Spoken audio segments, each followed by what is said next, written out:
নমস্কার। শুভ ষষ্ঠীর সন্ধ্যাবেলা। আজকে আমরা দেবী কথার বিষয়ে পড়ব। এই দেখেছেন তো, উদ্যাপনা করে করে পড়ব কথাটা মুখে এসে গেছে। পড়ব না, আজকে আমরা জানব বা আলোচনা করব, বলবো পাণ্ডবদের দেবী বন্দনা।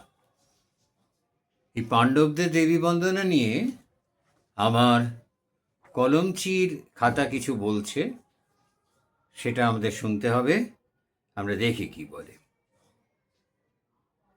তখন ঋষিদের, বিভিন্ন ঋষির উপদেশে মহাভারতের নায়ক যুধিষ্ঠির দুর্গাত তারয়সে দুর্গে তং তং দুর্গাশ্রিতা জনৈ এই স্তব পাঠ করে দুর্গার আরাধনা শুরু করলেন।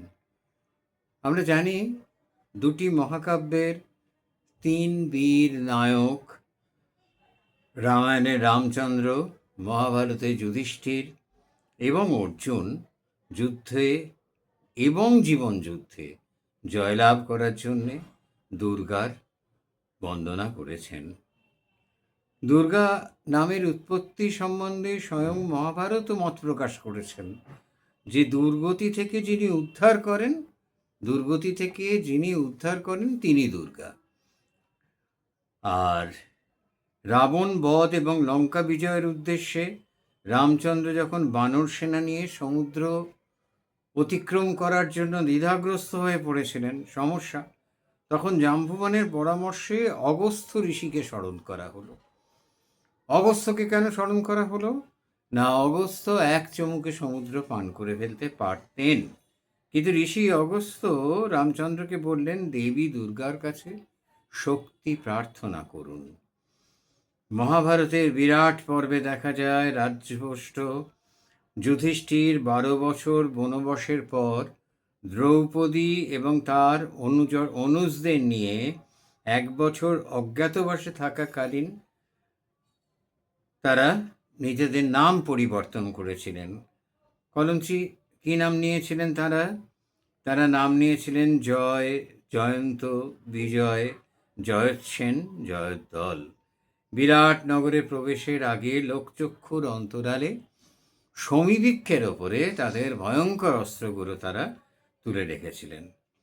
মহাভারতে দুর্গার যে বর্ণনা পাওয়া যায় তার সঙ্গে বর্তমানকালে পূজিতা, আমি থিমের ঠাকুরের কথা বলছি না, অত বড় বিশাল চিন্তা শক্তি আমার নেই।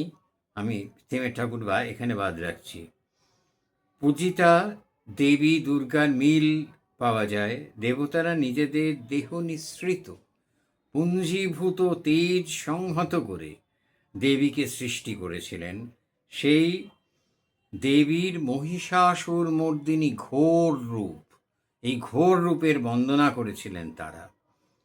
শিবের তেজে গঠিত হয়েছিল তাঁর মুখ, আনন, পঞ্চাননের তেজে গঠিত হয়েছিল তার আনন, যমরাজের তেজে কেশপাশ, বিষ্ণুর তেজে বাহুসমূহ, চন্দ্রের তেজে বক্ষদ্বয়, ইন্দ্রের তেজে কোটিদেশ, বরুণের তেজে জঙ্ঘা, উড়ু, পৃথিবীর তেজে নিতম্ব, ব্রহ্মার তেজে পদযুগল, সূর্যের তেজে পদাঙ্গুলি, অষ্টবসুর তেজে করাঙ্গুলি, আর কুবেরের তেজে নাসিকা। প্রজাপতির তেজে দন্তপংক্তি, অগ্নির তেজে ত্রিনয়ন। দেখুন, ত্রিনয়ন, নয়নে অগ্নি, নইলে আমরা দেখতে পাই না। কি সুন্দর মিল বার করা হয়েছে এখানে। আর সন্ধ্যা দেবীর তেজে ভ্রুযুগল, বায়ুর তেজে কর্ণোদ্বয়। বায়ু ছাড়া বায়ুতে বাহিত হয়ে শব্দ আমাদের কানে পৌঁছয়, সুতরাং বায়ুর তেজে কর্ণোদ্বয় হওয়াটাই তো স্বাভাবিক।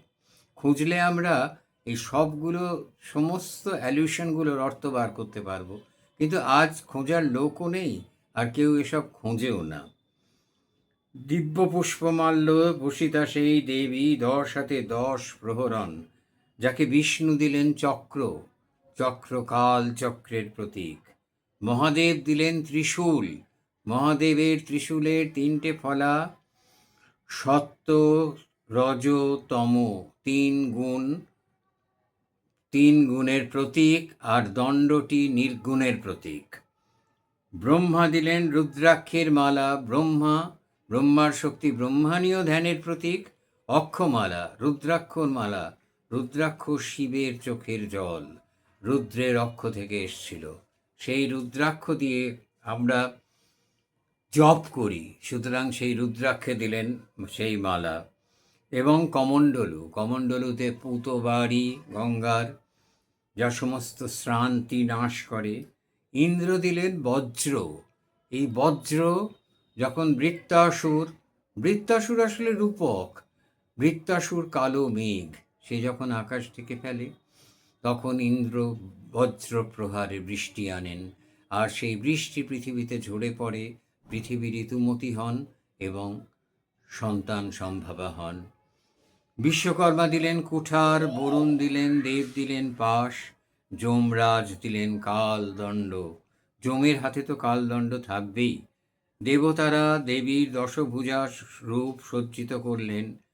ক্ষীরোদ সমুদ্র থেকে যে সমস্ত মণিরত্ন পাওয়া গিয়েছিল, সেই সমস্ত ক্ষীরোদ সমুদ্র আমাদের এই যে নামতায় ছোটবেলায় পড়েছিলাম না, 7 সমুদ্র, মানে বুঝে পড়িনি, সেই 7 সমুদ্রের একটি সমুদ্র কিন্তু ক্ষীরোদ সমুদ্র। আচ্ছা, সে ব্যাপারে একদিন আপনাদের বলবো। আচ্ছা, সেখান থেকে উত্থিত সমস্ত মণিমুক্ত অলঙ্কারে, করাঙ্গুলি অলঙ্কৃত কেউর, বলয় কণ্ঠভূষণ নূপুর রত্নাঙ্গুরীয়তে। যুধিষ্ঠিরের বন্দিতা দেবী চতুর্ভুজা, চতুর্মুখ চতুরানন সিংহরূঢ়া। তার মস্তকে জটা মুকুট, অর্থাৎ জটা এমনভাবে সেই যেন মুকুটের মতো তাকে শোভিত করছে, আর সেই মুকুটে রয়েছে অর্ধচন্দ্র শোভা। মুখমণ্ডল পূর্ণচন্দ্র শোভা তুল্য, পূর্ণচন্দ্রের মতো শোভা তার মুখে। অতসী ফুলের মতো তার গাত্রবর্ণ। দেবীর গাত্রবর্ণ নিয়ে দেবী পুরাণে কখনো বলা হয়েছে তিনি অতসী বর্ণা, কখনো বলা হয়েছে তিনি তপ্ত কাঞ্চন বর্ণা, আবার কখনো বলা হয়েছে তিনি প্রভাত অরুণাভা। এই 3টি বর্ণের অপূর্ব সুন্দর ব্যাখ্যা আমাকে বুঝিয়েছিলেন, তার নামে উদ্দেশ্যে প্রণাম করে বলছি, কুমোরটুলির কালীপাল, যিনি ক্লাস 4 অবধি পড়েননি, কিন্তু তার মূর্তি তত্ত্বে এই বিপুল জ্ঞান ছিল ওই মানুষটি। আচ্ছা, যুধিষ্ঠির করজোড়ে দুর্গার উদ্দেশ্যে বললেন, হে অসুর বিনাশিনী ভগবতী, তোমাকে প্রণাম।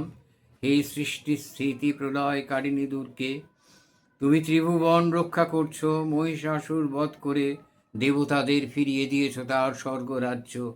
হে দেবী, হে মাতো, আমরা তোমার কাছে প্রার্থনা করি, কৃপা করো, আমাদের জয়ী হতে সাহায্য করো। দুর্যোধন আমাদের সর্বস্ব হরণ করেছে অন্যায়ভাবে, আমরা তোমার শরণাগত, আমরা শরণার্থী। হে বীর। দেবী প্রসন্ন হলেন, আবির্ভূতা হয়ে বললেন যে, হে বীর, কৌরবদের পরাজিত করে তুমি শীঘ্রই নিজ রাজ্য পুনরুদ্ধার করতে পারবে এবং সুখে শান্তিতে বসবাস করবে। শ্রীরামচন্দ্র দেবীর আরাধনা করেছিলেন, সমাধিবৈশ্য করেছিলেন, মেধসমণি করেছিলেন। আমরা দেখছি যে যখন প্রত্যেকেই বিপদ বা দুর্গতি নাশ করার জন্য দেবী দুর্গার আরাধনা করেন, কারণ তিনি যে দুর্গতি নাশিনী। দুর্গা বন্দনায় পাণ্ডবদের ফের দেখা যায় ভীষ্ম পর্বে। দুবার দুর্গা বন্দনা পাচ্ছি আমরা মহাভারতে। কুরুক্ষেত্র যুদ্ধ শুরুর আগে কৃষ্ণের নারায়ণী সেনাসহ দুর্যোধনের বিশাল সৈন্যবহর দেখে তৃতীয় পাণ্ডব অর্জুন বিহ্বল হয়ে পড়েন।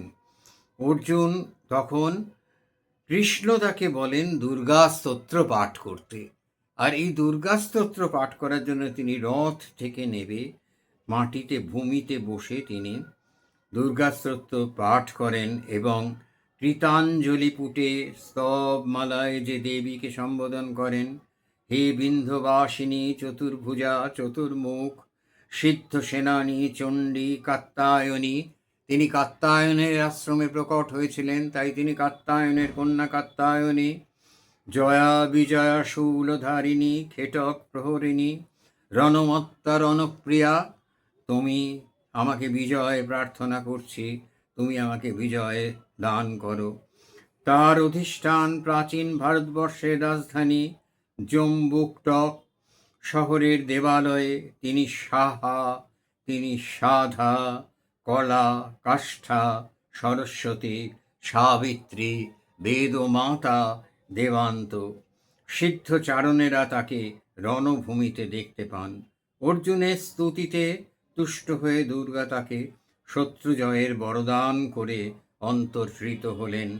তারপর শ্রীকৃষ্ণ তার বিখ্যাত পাঞ্চজন্য শঙ্খনাদ করে কুরুক্ষেত্র যুদ্ধের সূচনা করলেন। ধর্ম সংস্থাপনার্থায় সম্ভবামি যুগে যুগে।